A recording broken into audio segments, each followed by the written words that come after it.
Hello,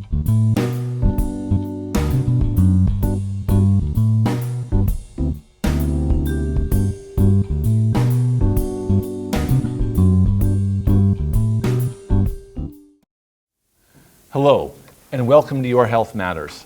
My name is Dr. Peter Hogenkamp. I'll be your host today on the program. And today we're going to be discussing, with the holiday season right in the middle now, here in mid-December, we're going to be discussing 7 tips for your holiday season to be healthy and happy. We all want to have happy holidays, but we all want to consider healthy holidays as well. The first thing I wanted to say about the holiday season is that it's gotten very long. I was in the office the day after Halloween, and they were playing Christmas music. I'm not talking about the day after Thanksgiving. I'm talking about the day after Halloween. And the holiday season goes all the way through November now, December, January. It ends, in my opinion, once the Super Bowl ends. And that's over 3 months now. So if, like a lot of folks, you're indulging a lot of rich food, increased drinking, a lot of partying, less sleep, an altered routine for 3 months, that can have significant health consequences for you for the whole year. I always tell people the best way to lose weight is not to gain it in the first place.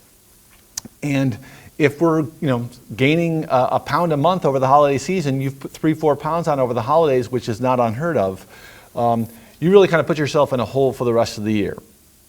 So keep that in mind. The holiday season is very, very long, so we really want to be disciplined about it, which is one of the things I like to talk about.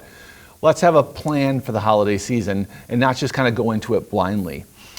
The holidays are a special time. We all know that I've always looked forward to the holidays, but as I was researching this program, I discovered that more people than not actually don't look forward to the holidays. 50% of people find the holidays to be their most stressful time of the year, and 90% of people say that the holidays are a period of increased stress. So 50% say it's the most stressful time of the year. 90% say they have at least some heightened stress during the holiday season. Virtually all women are stressed out during the holidays. Men less so, but almost 100% of women say they have heightened stress during the holiday season.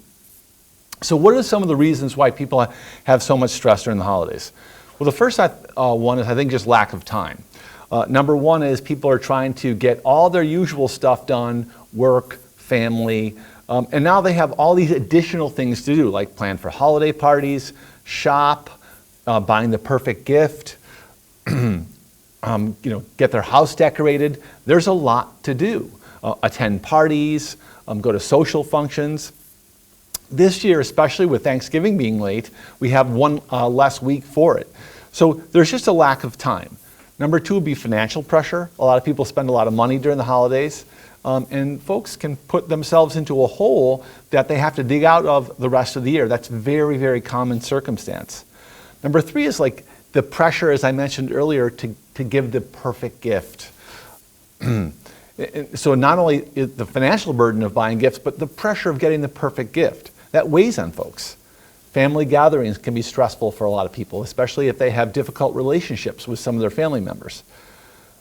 Missing loved ones. And that can be folks who weren't able to make the trip because they live out west or they're in New Zealand or something like that. But it's also especially difficult if there's recently deceased loved ones. I have a couple of patients who very recently lost their spouses, who they had for over 50 years in these cases, and they're just dreading the holidays because all their memories of the holidays kind of bring back the grief that they have about losing their loved one. Dietary woes. That's self-explanatory, but I'll get to it more later. The last one would be just commercialism. My father was like this. He got very bummed out about the commercialism of the holidays. He was a religious guy, and he wanted to focus on the religious nature of the holiday, but that religious nature of the holiday has been lost to mass commercialism. And even if you're not a religious person, I think the over-commercialization of the holidays can be something that weighs on you. So we've proven now that the holidays are a stressful time. Why is stress bad for your health? Well, stress increases your cortisol levels. We all know about the fight or flight reflex. When you have stress, cortisol gets increased because in the old days, stress meant a mastodon was attacking you or there was a saber-toothed tiger chasing you. So increased cortisol leads to increased pulse rate, increased blood pressure, increased brain activity, all these things that allow you to flee from an attacking saber-toothed tiger.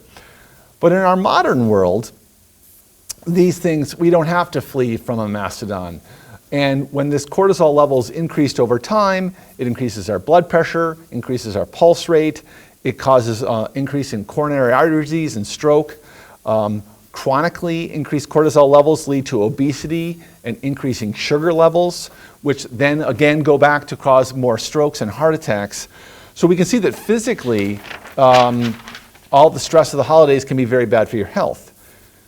Chronic levels of stress also lead to increased levels of anxiety and depression. So there's a lot of mental health issues here as well.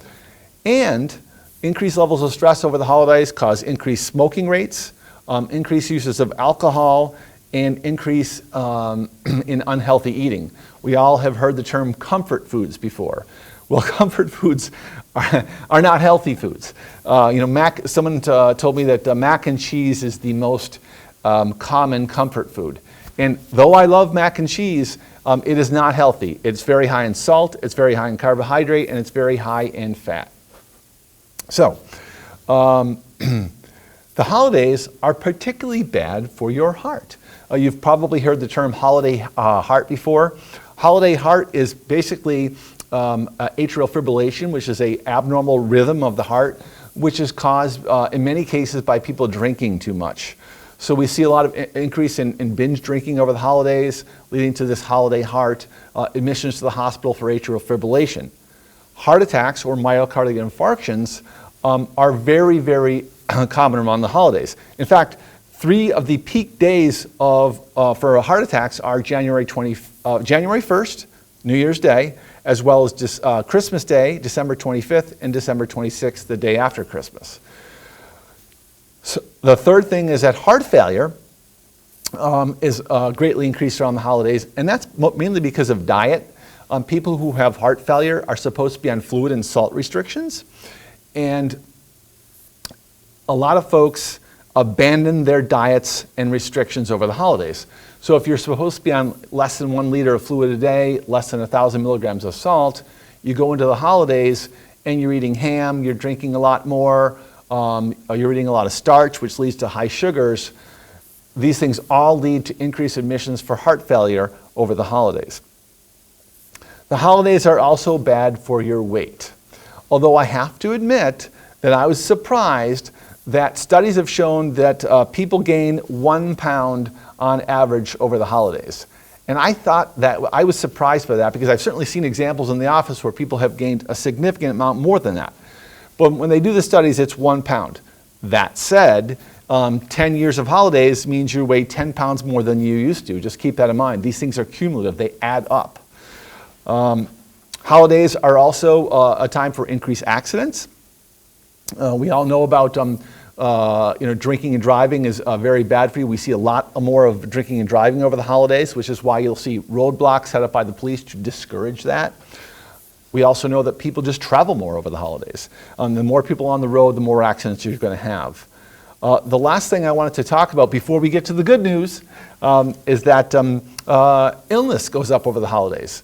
There's a spike in respiratory illness. There's also a spike in issues with food poisoning. Why is there more respiratory illness over the holidays? Well, for one, it's the cold weather season, and as people gather, they're gathered indoors where viruses can accumulate and people can infect each other. I'm talking about respiratory illnesses, the common cold, but also flu, RSV, and COVID kind of thing. All these things are on the increase over the holidays. So now that we've talked about everything bad, we're going to talk about some of the good news, and that is the 7 tips that I've accumulated for you to make your holidays happy and healthy. Number one is don't forget to exercise. All the things that we talked about earlier, exercise is the antidote for them. Exercise decreases your blood pressure. It lowers your weight. It decreases anxiety. It increases your mood. Exercise is by far the number one thing that we should work into our holiday schedule to keep ourselves happy and healthy. And the great thing about exercise is not only does it increase your health, but it makes you happier as well. Find time to exercise during the holidays. As I tell my patients, no time, make time. We make time for all kinds of stuff during our holiday season. Make time for exercise as well. And though I've talked about exercise many, many times on the show, in fact, probably every single episode I mention exercise at some point, because I really do think it's that important for us.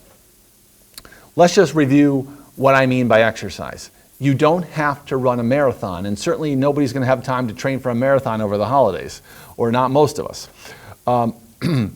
Exercising 30 minutes 3 times a week has significant benefits for your health. I like to tell people, that I think that's a little meager. I think we can increase that to 30 minutes at least 6 days a week. If you want to take one day off a week, I think that's great. It's probably good for your musculoskeletal system as well. But 30 minutes of exercise can give you significant benefits in your exercise. What can you do for exercise? Again, the easiest thing to do is just to walk. You can walk any time of the year. I'm a 24/7, 365 walker. You get a raincoat, you get a pair of boots, you get a pair of, I love my creepers, which are these micro spikes I put onto the bottom of my shoes to hike. They're not expensive. You can walk, get a flashlight, go at night. It's amazing to me how easy it is to walk. A lot of people have treadmills. You can walk anytime with a treadmill. It does. The weather conditions don't matter at all. So 30 minutes of exercise, make it if you like to do something else, great. But try to do something that's not going to be influenced by a holiday schedule. For instance, pickleball. Pickleball is a great thing. A lot of my patients love to play pickleball, but what they find during the holiday season, people are doing other stuff. Their league doesn't meet, or their usual group can't make it. If you're in some kind of regular exercise habit like that, substitute it with walking. Make sure that you continue to exercise during your holiday season. It's the most important thing that you can do. Number 2 is skip the screens. Skip the screens. If you're a regular follower of this program, you'll note we did a program several months ago about about what is the appropriate amount of time that you should be on a screen per day. That safe level is probably an hour, at most 2. Of non-work time. We know that too much screen time increases your anxiety, it decreases your mood, it gives you fear of missing out. All these things that we want to be careful of, especially around the holidays. Instead of being on a screen, read. We've talked about this again in the program. Reading increases your mood, decreases your blood pressure, decreases your pulse rate, it decreases heart problems. Spend your time reading during the holidays. You need me time during the holidays. What better me time is there than reading a good book?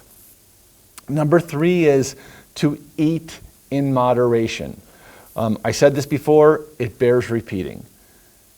The best way to lose weight is not to gain it in the first place. So be careful during the holidays. Enjoy yourself, but do it in moderation. And especially if you combine that with the exercise, you can come out of the holidays without having gained any weight at all. It's especially important for people who have chronic health conditions like heart disease, kidney disease, liver problems, to stay on their diet over the holidays. Now keep in mind, the word diet just means those things that you are eating and drinking. It doesn't necessarily mean that you have to starve yourself. I ask people all the time, what is your diet? And people say, I'm not on a diet. All I'm trying to say is, are you thinking about the things that you are consuming and that you're putting in your body? Or are you just eating the standard American diet? Keep in mind now the acronym is SAD, Standard American Diet, and just eating whatever they want, whenever they want, and eating how much they want at that period of time. That's the standard American diet, eating how much, any amount of any food at any time. And the standard American diet is associated with all kinds of medical problems. So I encourage people to be on a diet, to think about what they want to eat. It's especially important over the holidays. If you have a heart failure, if you're a heart failure patient, as I mentioned earlier, you're supposed to be restricting your fluid and salt. I once had a lady that got admitted after Christmas because she ate a significant amount of ham, which is loaded with salt. She hadn't been to the hospital for her heart failure in several years. A couple helpings of ham gave her enough salt to put her over the edge. A lot of these folks are on such a narrow window. And the straw that makes the camel's back was just a couple meals of ham. So very important for people with chronic health conditions to stay on their diet. But even though for those of us who don't, who are not burdened with chronic health conditions, stay on your diet. The best way to prevent yourself from having chronic health conditions in the future is to think about your health now. Drink in moderation. We already talked about the holiday heart syndrome, which we see a lot of. There's a reason that alcohol sales go way up during the holidays. People drink more during the holidays. And although, I see nothing wrong with people getting together at holiday parties and having a drink or two in a social setting. I think that's wonderful. I like to do that myself. Do it in moderation. Think about it. Don't overdo it.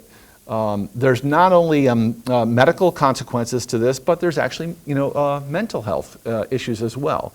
For instance, a lot of people drink too much and they exacerbate their medical condition or their mental health conditions, such as anxiety and depression, substance abuse, obviously. Not only that, people get themselves involved in marital and legal issues with drinking too much. I've seen people drink too much at parties, get DWIs, causing all kinds of legal and ultimately financial issues. This can lead to marital issues. Do yourself a favor. Go into your holiday season thinking about this and create a plan. It's like, I'm going to go to this party and I'm going to have a couple drinks and we're going to leave it at that. I can't tell you about the number of times I've seen people who don't drink most of the year get rip-roaring drunk during a holiday party and cause all kinds of problems for themselves. A friend of mine got fired from his job because he went to a holiday party and got drunk and yelled at the boss. I'm not making that up. So keep your alcohol use in moderation. Nowadays with drinking and driving, a couple drinks, especially to a person who doesn't drink all the time, can put you very close to the legal limit. So I would certainly leave it at a couple of drinks. If you're a smaller person, you might want to limit it to one drink. Drink in moderation. If you think that you've had too much, call a taxi, get an Uber, have a friend bring you home. Don't risk it. The next one is about spending. Do not overspend. And I know what you're thinking. You're thinking, Peter's a doctor. Why is he giving me financial advice? It's because people get themselves into financial burdens, which then has a domino effect on their health. Think about it this way. I have seen patients overspend on gifts and then not been able to afford their medications or their treatments, and they have actually prioritized gift giving versus their own health, and we really don't want to do that. Not only that, but putting yourself in a financial burden increases stress, which then, we talked about the whole cortisol cascade earlier. So here's a couple of tips for overspending. Rather than buy an expensive gift for somebody, buy a thoughtful one. My daughter makes this point to me all the time, and it's a great one. She says one of the things that she loves about Christmas is that she loves to spend time with people, get to know them, what they want, and buy them a gift that they're going to enjoy. It's a way of getting closer, getting to know somebody. It's a wonderful thing about the holidays. So rather than buy an expensive one, buy a thoughtful gift. I always feel that books make great thoughtful gifts. Think about a person. Think about what kind of book that they would like, that would make their life better or that they would enjoy. Books make great